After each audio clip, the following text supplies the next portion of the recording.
Hello दोस्तों, एक बार फिर से आप सभी का स्वागत है एजुकेशन बाइट पर। साइंस की लास्ट क्लास में हमने साइंस का सिलेबस डिस्कस किया था। आज की क्लास में हम साइंस का फर्स्ट चैप्टर स्टार्ट कर रहे हैं, जो है आपका सौर मंडल से जुड़ा हुआ। इस चैप्टर में आपको पृथ्वी, आकाश, ग्रह, उपग्रह इन सब की जानकारी लेनी है। ठीक है, ग्रह, उपग्रह, धूमकेतु वगैरह ये सब चीज़ें पढ़नी पड़ेंगी। और इसके साथ साथ पृथ्वी पर जीवन की उत्पत्ति कैसे हुई है उसको भी देखना होगा। और फिर हम आएंगे नासा वगैरह पर। ठीक है, नासा आपका दिया गया है और इसरो के बारे में भी थोड़ी सी जानकारी लेनी है। और फिर हमें मंगलयान के बारे में थोड़ा पढ़ना पड़ेगा। ठीक है, तो चलिए फर्स्ट से स्टार्ट करते हैं। पृथ्वी बनी तो पृथ्वी पहले बनी कैसे?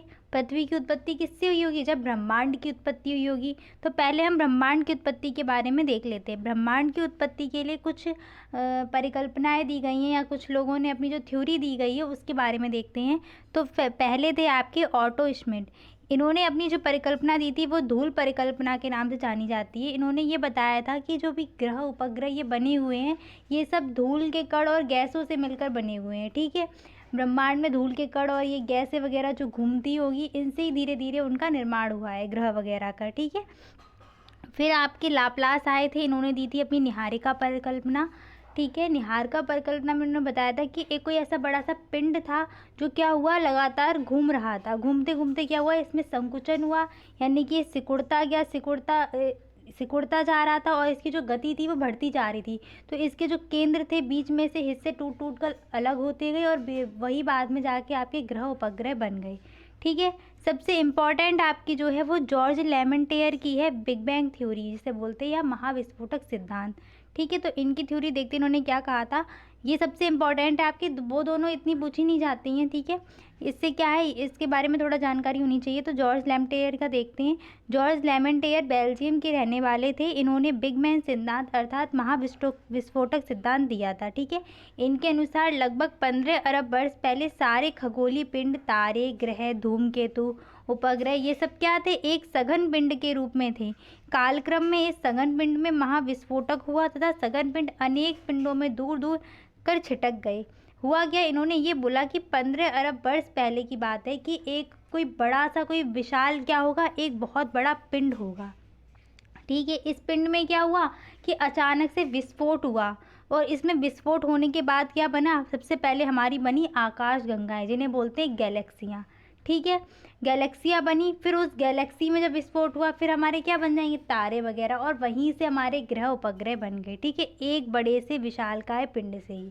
ठीक है, इन्होंने फिर आगे क्या बताया कि आज भी गैलेक्सियां एक दूसरे से दूर जा रही हैं, अर्थात आज भी ब्रह्मांड का क्या हो रहा है, विस्तार हो रहा है। ठीक है, गैलेक्सियां क्या होती है, गैलेक्सी को हम बोलते हैं आकाश गंगा। ठीक है, आकाश गंगा होती क्या है, इसमें क्या है, एक केंद्र के चारों तरफ चक्कर लगाते अरबों तारों के समूह को गैलेक्सी कहते हैं। और अनुमानतः कितनी गैलेक्सियां हैं, 100 अरब गैलेक्सियां हैं। ठीक है, गैलेक्सियां कितनी है, लगभग 100 अरब गैलेक्सियां मानी जाती हैं। और एक गैलेक्सी में तारे कितने होंगे, लगभग अरबों तारे के समूह माने जाते हैं गैलेक्सी में। अब हम गैलेक्सी को देख लेते हैं कि देखिए कुछ इस तरीके से आपको गैलेक्सी देखने को मिलेगी। इसको गैलेक्सी बोलेंगे। ठीक है, गैलेक्सी या आकाश गंगा। ठीक है, हिंदी में आकाश गंगा हो जाएगा और इंग्लिश में आपकी गैलेक्सी हो जाएगी।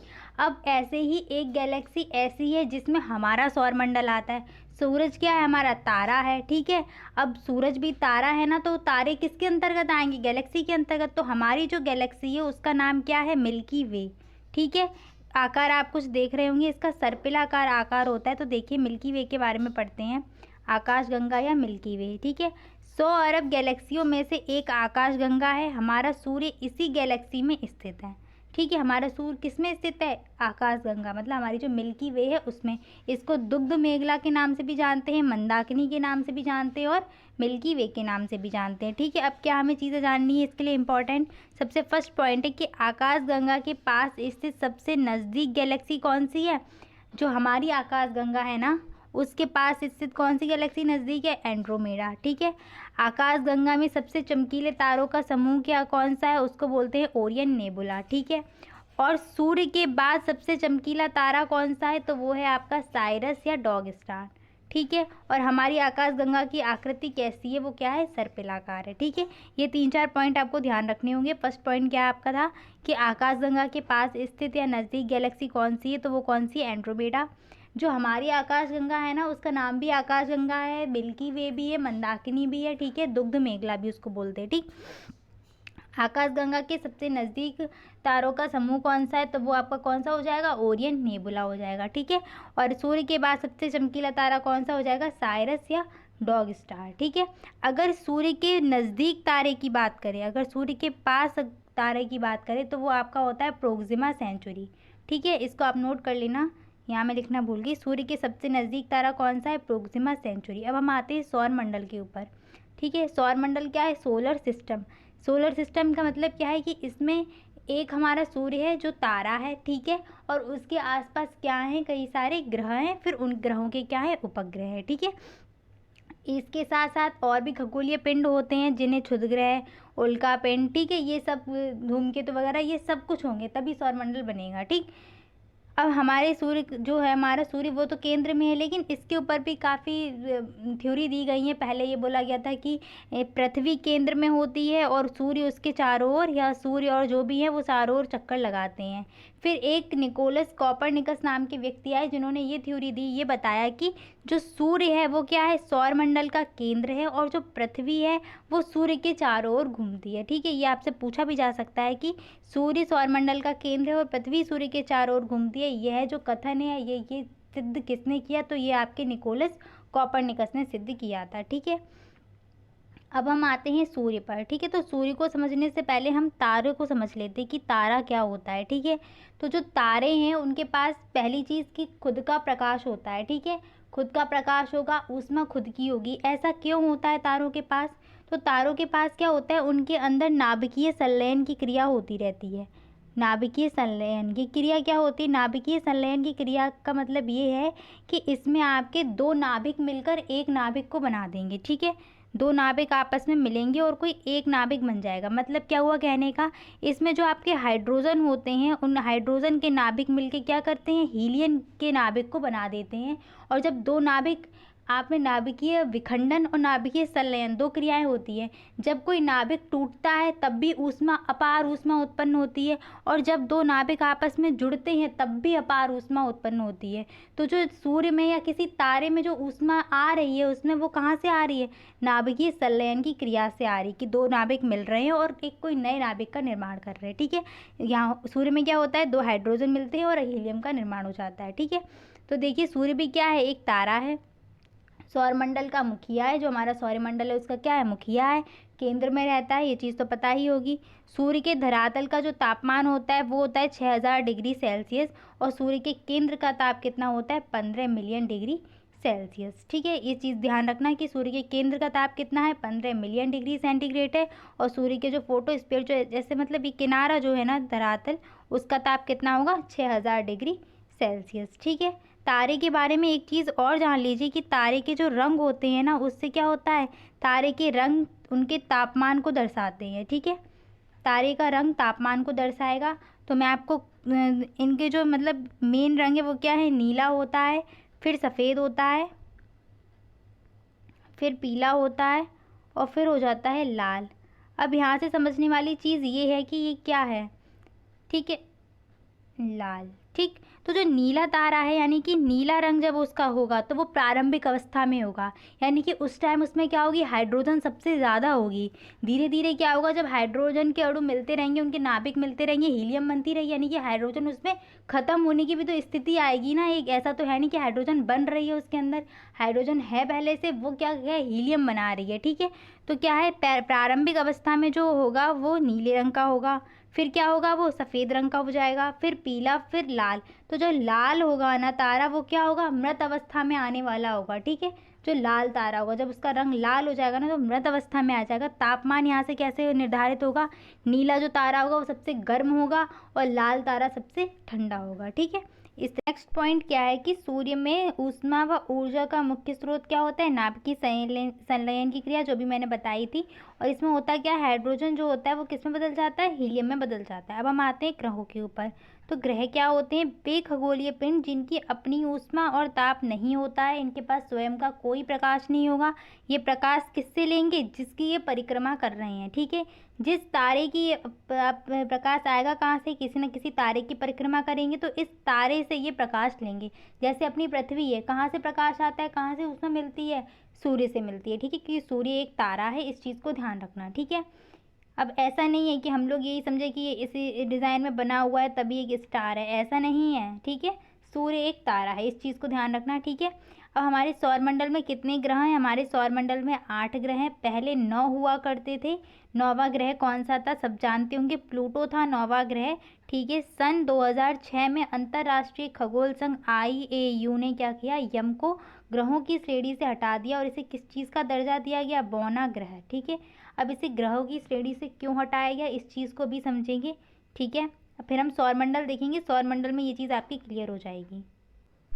ये देखिए आपको सौरमंडल दिखाई दे रहा होगा। केंद्र में आपका क्या होता है? सूरज होता है। फिर आपका मरकरी यानी कि बुध ग्रह, फिर वीनस आता है, शुक्र, फिर अर्थ आती है यानी कि पृथ्वी, फिर मार्स मंगल ग्रह आएगा। फिर आपके ये जो आते हैं वो क्या आते हैं? क्षुद्र ग्रह की पेटियाँ होती हैं, किस किस के मध्य होती हैं अगर पूछा जाए आपसे तो? मंगल और बृहस्पति के मध्य होती हैं, ठीक है। इसको मैं आपको बाद में पढ़ाऊंगी, अभी बस यहाँ पर चित्र बना हुआ है तो आप इसको देख लीजिए। फिर आपका जुपिटर आता है यानी कि बृहस्पति, सैटर्न यानी कि शनि, फिर यूरेनस आपका अरुण आ जाएगा, फिर आपका नेपच्यून आ जाएगा वरुण, ठीक है। प्लूटो अब हट गया है, लेकिन यहाँ पर आपको समझना होगा क्यों हट गया है, ठीक है। उससे पहले आप इस चीज़ को याद कर लीजिए, ये जो क्रम दिया है दूरी के हिसाब से दिया है। सबसे पहले बुध यानी कि मरकरी आना है, फिर आपका शुक्र, फिर पृथ्वी, फिर मंगल, फिर आपका बृहस्पति, शनि, अरुण, वरुण। ये दूरी के अनुसार क्रम दिया है कि सूर्य से दूरी के अनुसार, ठीक है। इनमें से आपके क्या है कि 4 आपके बाह्य ग्रह बोले जाते हैं और 4 जो हैं आपके आंतरिक ग्रह बोले जाते हैं। तो ये वाले क्या होंगे? आंतरिक हो जाएंगे, ठीक है। और वो वाले क्या हो जाएंगे? 4 बाहर के बाह्य ग्रह हो जाएंगे, ठीक है। ये लास्ट वाले बाह्य ग्रह हो जाएंगे। अब प्लूटो को देखिए, प्लूटो को क्यों हटाया गया है? जब 2006 में IAU ने जब ग्रहों की पुनः परिभाषा दी गई थी तो उन्होंने ये बोला था कि एक जैसे मान लीजिए ये सन है बीच में और कोई भी ग्रह है तो ये ग्रह क्या करेगा? अपनी एक कक्षा में ही चक्कर लगाएगा, ठीक है। लेकिन प्लूटो क्या करता था? प्लूटो ने क्या किया कि प्लूटो एक ऐसा ग्रह है कि अपनी कक्षा में तो चक्कर लगाता है पर ये साथ साथ क्या करता है? किसी दूसरे ग्रह की कक्षा को भी काटता है। इसीलिए इस ग्रह को क्या हुआ? ग्रह की श्रेणी से हटा दिया गया। अब इसको किस श्रेणी में रखा गया है? बौने ग्रह की श्रेणी में रखा है। अब नेक्स्ट आ जाते हैं दूरी के अनुसार ग्रहों का क्रम। तो अभी आपने देख ही लिया है, सूर्य केंद्र में होगा, फिर बुध आएगा, शुक्र आएगा, पृथ्वी, मंगल, बृहस्पति, शनि, अरुण, वरुण आ जाएंगे, ठीक है। फिर अब चलिए बुध के बारे में चीज़ें देखते हैं। बुध क्या है? सूर्य के सबसे पास हो जाएगा, ठीक है। तो जो सबसे इसकी प्रॉपर्टी जो मेन है या सबसे गुड इसका जो है जिसमें क्वेश्चन बनाता है, तो क्वेश्चन क्या बनेगा यहाँ से? सबसे नज़दीक ग्रह कौन सा है? तो वो आपका कौन सा हो जाएगा? बुध हो जाएगा, ठीक है। ये साइड में आपको पिक्चर दिख रही होगी बुध की। फिर आपका क्या है? सबसे छोटा ग्रह भी कौन सा होता है? बुध होता है, ठीक है। आपने अभी जो सौरमंडल देखा होगा उसमें सबसे छोटा आपको बुध दिखाई दे रहा होगा, ठीक है। ये 88 दिन में सूर्य की परिक्रमा करता है और इसका क्या? कोई भी उपग्रह नहीं है, ठीक है। इस चीज़ को ध्यान रखना कि बुध का क्या है? कोई भी उपग्रह नहीं होता है। आकार के अनुसार अगर हम इनके क्रम की बात करें, दूरी का देख लिया था ना, अब मैं आपको आकार के अनुसार बता देती हूँ। तो सबसे बड़ा आपका कौन सा होता है? बृहस्पति होता है। फिर बृहस्पति से सेम वही है आपके शनि, अरुण, वरुण, ठीक है। फिर आपका पृथ्वी आ जाती है, शुक्र, मंगल और बुध आ जाएंगे आपके, ठीक है। नेक्स्ट आ जाते हैं शुक्र के पास। तो शुक्र का देखिए क्या इसकी कंडीशन है? वीनस बोलते हैं इसको इंग्लिश में, ठीक है। तो ये पृथ्वी का सबसे निकटतम ग्रह है, ठीक है। इसको पृथ्वी की बहन भी कहा जाता है क्योंकि इसका जो आकार वगैरह है वो दिखने में सेम पृथ्वी के जैसा है, ठीक है। इसलिए पृथ्वी की जुड़वा बहन भी बोला जाता है इसे। ये सुबह और शाम को आपको नग्न आँखों से भी दिखाई दे जाएगा, तो इसको सुबह और शाम का तारा भी बोलते हैं, यानी कि सांझ का और भोर का तारा इसको बोला जाता है, ठीक है। एक दो चीज़ इसकी सबसे इम्पॉर्टेंट है, क्या है? पहली तो कि ये पूर्व से पश्चिम की ओर घूर्णन करता है। सब आप जानते हैं कि सारे ग्रह क्या है? अपनी धुरी पे भी घूमते हैं, ठीक है, घूर्णन करते हैं। तो इसकी प्रॉपर्टी क्या है कि ये पूर्व से पश्चिम की ओर घूमेगा। और एक आपका अरुण भी होता है, वो पूर्व से पश्चिम की ओर घूमता है। बाकी सारे ग्रह क्या होते हैं? पश्चिम से पूर्व की ओर घूमते हैं, ठीक है। तो उन सब की तो याद नहीं करनी है, शुक्र और अरुण की पूछता है तो आप शुक्र और अरुण की याद कर लेना कि क्या है? ये पूर्व से पश्चिम की ओर घूमते हैं। और इसका भी आपका बुध के जैसे ही कोई भी उपग्रह नहीं है, ठीक है। सबसे चमकीला ग्रह है ये, ठीक। और एक चीज़ और ध्यान रखिए कि ये सबसे गर्म ग्रह भी है, ठीक है, सबसे गर्म ग्रह। सबसे पहला तो आपको पॉइंट इसके लिए ध्यान रखना है कि ये पूर्व से पश्चिम की ओर घूर्णन करता है और सबसे गर्म ग्रह है। क्यों है? CO2 की मात्रा सबसे अधिक है यहाँ पर, ठीक है, इस चीज़ को ध्यान रखना। फिर आपका नेक्स्ट आ जाता है पृथ्वी। तो पृथ्वी क्या है? एकमात्र ऐसा ग्रह है जहाँ पर क्या है, जीवन संभव है। जीवन जीने के लिए जो उपयुक्त वातावरण चाहिए आपको, उपयुक्त वातावरण, वो क्या है, यहाँ पर मिलता है पृथ्वी पर, ठीक है। आकार में क्या है, 5वां सबसे बड़ा ग्रह होता है ये, ठीक है। दूरी के क्रम में तीसरे नंबर पर आता है आपका, सबसे पहले बुध आता है, फिर आपका शुक्र आता है, फिर क्या आता है, पृथ्वी आती है आपकी, ठीक है। नीला ग्रह है क्योंकि इस पर क्या है, पानी की जो मात्रा है वो सबसे ज़्यादा है, ठीक है। अब पानी कितनी मात्रा में है ये आप मुझे कमेंट सेक्शन में टाइप करके बताना, ठीक है, कि कितना भाग स्थल है इसका और कितने भाग पर पानी यानी कि समुद्र है, ठीक है। और इसका जो उपग्रह है, प्राकृतिक उपग्रह कौन सा है, चंद्रमा है, ठीक है। कृत्रिम उपग्रह होते हैं जो मतलब मनुष्य द्वारा छोड़े जाते हैं, ठीक है, लेकिन हम प्राकृतिक की बात करेंगे यहाँ पर, ठीक है। तो प्राकृतिक उपग्रह क्या है, इसका चंद्रमा होता है, ठीक है। पृथ्वी क्या है, अपने अक्ष पर कितनी अवधि या कितना समय लेती है घूमने में, तो ये 23 घंटे 56 मिनट का समय लेती है अपना एक घूर्णन पूरा करने में, ठीक है। नेक्स्ट क्या है, पृथ्वी द्वारा सूर्य की परिक्रमा की अवधि। तो पृथ्वी सूर्य की परिक्रमा 365 दिन 5 घंटे और 48 मिनट में करती है, ठीक है। और सूर्य से पृथ्वी पर जो प्रकाश आता है वो कितने मिनट में आता है, ठीक है, तो वो है आपका 8 मिनट 16 सेकेंड। आपको कहीं कहीं 8 मिनट 20 सेकेंड भी लिखा मिल जाएगा, ठीक है। तो जैसा आपको ऑप्शन मिल जाए आप वैसा लगा देना, ठीक है। सूर्य से पृथ्वी की औसत दूरी लगभग आपकी कितनी है, 15 करोड़ किलोमीटर आपको मिल जाएगी। और अगर पॉइंट में आपको याद करनी है तो 14.98 करोड़ किलोमीटर के लगभग मिलेगी, ठीक है। तो या तो 15 करोड़ आपको ऑप्शन मिल सकता है या फिर 14.98, ठीक है। और आप एक पॉइंट तो जानते ही होंगे कि पृथ्वी क्या है, 23.5 डिग्री उत्तरी क्या है, अपनी अक्ष पर झुकी हुई है, ठीक है। इस चीज़ को भी ध्यान रखना पृथ्वी के बारे में। नेक्स्ट आते हैं, नेक्स्ट है आपका मंगल ग्रह जिसको मार्स बोलते हैं। तो दूरी के क्रम में ये चौथा ग्रह है, ठीक है। दूरी के क्रम में कौन सा है आपका, 4th नंबर पे आता है, ये पृथ्वी के बाद आएगा, ठीक है। और अगर पृथ्वी से नज़दीक ग्रह पूछा जाए तो कौन सा ग्रह है, वो आपका शुक्र पड़ता है, ठीक है। पृथ्वी के नज़दीक ग्रह की बात करेंगे तो शुक्र पड़ेगा, शुक्र ही उसकी बहन भी बोली जाती है, जुड़वा बहन, ठीक है। लाल ग्रह भी बोलते हैं इसको क्योंकि इस पर क्या है, इसकी सतह पर आपको आयरन ऑक्साइड की मात्रा ज़्यादा मिली हुई है, इसीलिए इसको लाल ग्रह की संज्ञा दी गई है। इसके कितने उपग्रह हैं, 2 उपग्रह हैं इसके, फोबोस और डीमोस। इसमें जो आपका डीमोस है ना वो सबसे छोटा उपग्रह है, इसका भी छोटा है और पूरे सौर मंडल का छोटा उपग्रह है, ठीक है। सबसे अगर पूछा जाए कि सौर मंडल का सबसे छोटा उपग्रह कौन सा है तो वो कौन सा हो जाएगा, आपका डीमोस हो जाएगा। नेक्स्ट आते हैं बृहस्पति की तरफ। तो बृहस्पति क्या है कि सबसे बड़ा ग्रह है सौर मंडल का, सबसे छोटा ग्रह सौर मंडल का कौन सा था, बुध ग्रह था, ठीक है। फिर इसके उपग्रह कितने हैं, तो इसके अभी जो उपग्रह खोजे जा चुके हैं वो 79 उपग्रह हैं, अब तो शायद 80 हो गए होंगे आपके, ठीक है। 80 शायद विकीपीडिया पे दिखा रहा था 80, तो 80 इसके उपग्रह, 79 या 80 जो भी आपको ऑप्शन मिले। वैसे इतना डीप क्वेश्चन पूछेगा नहीं, इन सब से क्या है, क्वेश्चन ऐसे ही बनता है कि कौन सा बड़ा उपग्रह है कौन सा छोटा उपग्रह है, क्योंकि साइंस में क्या है थोड़ा सा पार्ट आपका दिया गया है, ठीक है। तो एक आध क्वेश्चन ही आते हैं आपसे ऑप्शन में, अगर पूछेगा तो पूछ सकता है कि कौन सा बड़ा उपग्रह है कौन सा छोटा उपग्रह है, ठीक है। कौन सा ग्रह सबसे बड़ा है सौरमंडल का, कौन सा ग्रह सबसे छोटा है, कौन सा नज़दीक है, कौन सा सबसे ज़्यादा दूर है, ठीक है। ऐसे क्वेश्चन इनको ध्यान रखना, ठीक है। गैनीमीड क्या है, गैनीमीड बृहस्पति का सबसे बड़ा उपग्रह है और ये बृहस्पति का ही नहीं बल्कि पूरे सौरमंडल का भी बड़ा उपग्रह है, ठीक है। तो 2 उपग्रह आपको ध्यान रखने हैं, कौन सा एक रखना है, गैनीमीड। गैनीमीड क्या है, बृहस्पति का उपग्रह है और क्या है, सौरमंडल का सबसे बड़ा उपग्रह है, ठीक है। और आपका वो क्या है कि डीमोस वाला सौरमंडल का सबसे छोटा उपग्रह, और ये किसका उपग्रह है आपका, तो ये मंगल का उपग्रह है, ठीक है। फिर आ जाते हैं शनि की तरफ। तो शनि क्या है, बृहस्पति के बाद सबसे बड़ा ग्रह है। इसके चारों ओर क्या है, धूल व गैसों के बने वलय पाए जाते हैं। जो रिंग आपको दिख रही होगी ना, इन रिंगों की संख्या होती है 7, ठीक है। शनि के कितने उपग्रह हैं, 82 उपग्रह अभी तक खोजे गए हैं, ठीक है। सबसे ज़्यादा उपग्रह हो गए इसके। और टाइटन क्या है, इसका सबसे बड़ा उपग्रह है। टाइटन पूछ सकता है कि टाइटन किसका उपग्रह है, कौन से ग्रह का है, तो वो आप बताएंगे किसका है, शनि का होता है। नेक्स्ट आ जाइए अरुण की तरफ। तो अरुण क्या है, शुक्र की भांति यह भी पूर्व से पश्चिम की ओर घूर्णन करता है, घूर्णन, ठीक है। यह सर्वाधिक झुका हुआ है, इसीलिए इसको क्या बोलते हैं, लेटा हुआ ग्रह भी बोला जाता है, ठीक है। इसके उपग्रहों की संख्या कितनी है, 27, तो इसमें आपको कौन से पॉइंट ध्यान रखने की, लेटा हुआ ग्रह कौन सा है, तो आपका आ जाएगा यूरेनस यानी कि अरुण। और अरुण से एक क्वेश्चन और आपका आ सकता है कि कौन सा ग्रह है जो पूर्व से पश्चिम की ओर घूर्णन करता है, तो वहाँ पर आपका अरुण और शुक्र हो जाएगा। ठीक है, नेक्स्ट आते हैं वरुण की तरफ। तो वरुण के उपग्रह कितने हैं, 14 हैं, और सूर्य से दूरी के क्रम में 8वां ग्रह यानी कि सबसे दूर ग्रह है ये। ठीक है, अच्छा अरुण में एक चीज़ याद रखना कि अरुण के पास भी वलय पाई जाते हैं। ठीक है, रिंग होती है अरुण के पास भी, लेकिन इनकी संख्या कितनी होती है, 5 होती हैं। ठीक है, रिंग अरुण के पास भी पाई जाती हैं।